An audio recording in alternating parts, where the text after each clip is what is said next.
Ba?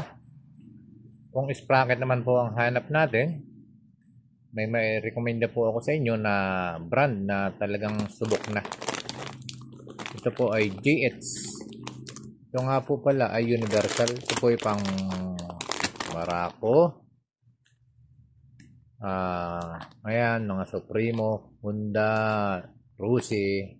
Okay? Mapapansin po natin, napakarami niyang butas. Kaya po sinasabi natin na ito ay universal. At magbibigay din po ako sa inyo ng tips kung bakit ito ang brand na napili ko, no? Pag kukuha po kayo ng ganitong sprocket, ito po ay rear sprocket ng ito po ay pang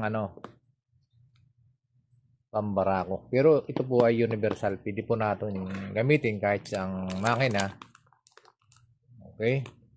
Ito na po ang tips pagpili ng sprocket.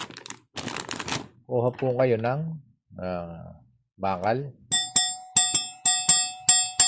Yan. Patok-patokin po natin.